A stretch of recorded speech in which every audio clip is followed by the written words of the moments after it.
जनवरी से भारत सरकार से पेमेंट नहीं आने के कारण डीबीटी वहीं से होता है, बैंक में पैसा नहीं आता आया, इसलिए नहीं हो पाया।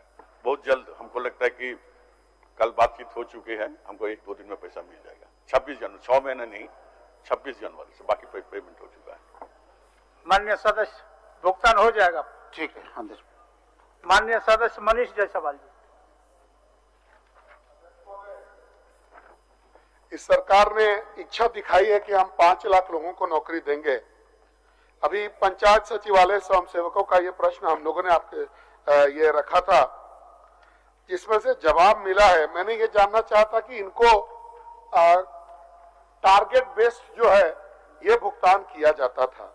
मैंने सरकार से ये जानना चाहता कि क्या इनको सरकार मानदेय देने का विचार रखती है कि नहीं। पूरे झारखंड राज्य में 17,200 ऐसे स्वयं सेवक हैं। आपकी इच्छा शक्ति है कि आप नौकरी देना चाहते हैं, तो इनको आपको कम से कम, अगर आप सैलरी नहीं दे सकते, डायरेक्टली समायोजन नहीं कर सकते, तो मैंने इतना ही मांग किया था कि क्या सरकार इनको मानदेय देना चाहती है कि नहीं। लेकिन सरकार ने नियम और कानून का हवाला दे दिया कि फलना संकल्प के माध्यम से ये ऐसा निर्णय लिया गया है। तो अध्यक्ष महोदय, मेरा ये कहना है कि संकल्प तो बदले भी जा सकते हैं।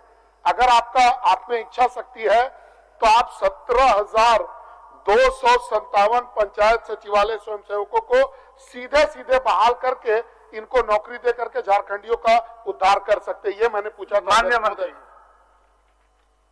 महोदय, जवाब में साफ कर दिया गया है और इनका ये बात भी सही है कि 17,257 पंचायत सचिवालय स्वयंसेवक चयनित था और ये पंचायत से ही हुआ था, हमारा ही विभाग से ही लोग का किया गया था।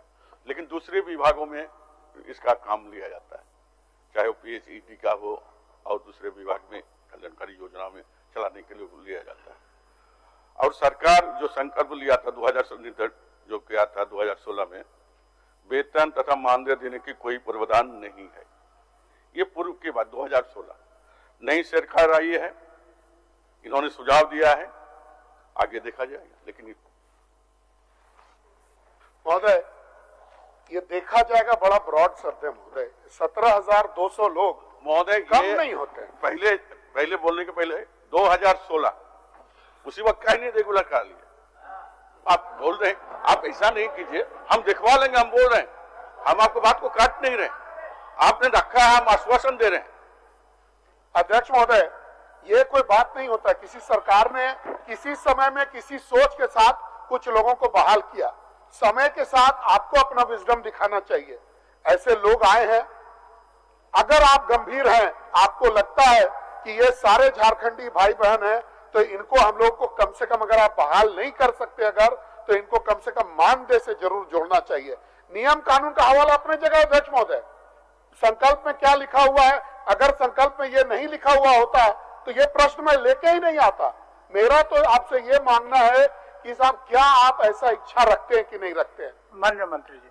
महोदय, जब इनकी बहाली किया गया था, एक उद्देश्य के तहत बहाली किया गया था। विभिन्न जैसे PHED के द्वारा, स्वच्छता विभाग के द्वारा, वो जो आपका छोटे छोटे लैट्रिन वगैरह बनाया जाता था, या प्रधानमंत्री आवास योजना के तहत घर जो बनाया जाता 6 महीने में कंप्लीट करने से नो इंसेंटिव इसको मिलेगा, उसी तहत इन लोगों को बहाली किया गया था। तो माननीय सदस्य का जो प्रश्न है, सरकार इच्छा रखती है नहीं। मैंने कहा कि ठीक है, इस बात को झारखंड के हैं, इस बात पर विचार हम लोग करेंगे, लेकिन आपको नहीं कर सकते, हम कर देंगे। इसलिए हमने कहा कि आगे हम लोग देखेंगे।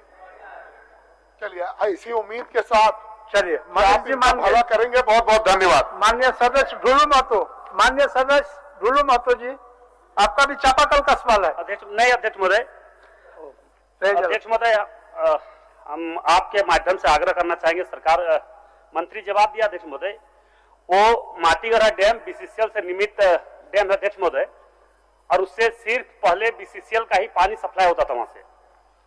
मगर अध्यक्ष महोदय, राज्य सरकार द्वारा 2 जलापूर्ति योजना वहां से चालू कराया गया है, जलापूर्ति जमुनिया जलापूर्ति और कतरास जलापूर्ति, जिसमें वहां सफा न होने के कारण, वहां पानी पर्याप्त मात्रा में न होने के कारण गर्मी के दिनों में सूख जाता जल। अध्यक्ष महोदय, हम आपके माध्यम से आग्रह करना चाहेंगे अध्यक्ष महोदय, चाहे तो सरकार करवावे या सरकार आदेश दे बीसीसीएल को कि बीसीसीएल करवावे, अन्यथा गर्मी में पानी तीनों जगह में बीसीसीएल एरिया 1, ब्लॉक 2, एरिया 3 लगभग लाखों की संख्या में पानी वहां से सप्लाई होता है कोयलेरी क्षेत्र में, और लाखों की संख्या में ग्रामीण क्षेत्र में भी होता है और शहरी क्षेत्र में भी होता है।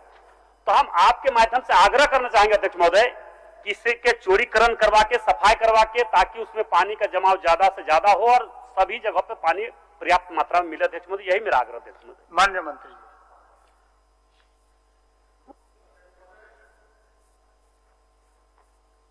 माटीगढ़ा डैम बीसीसीएल का डैम है और पेयजल स्वच्छता विभाग द्वारा जमुनिया नदी से कतरास के वार्ड संख्या 1 और 3 में जलापूर्ति की जाती है।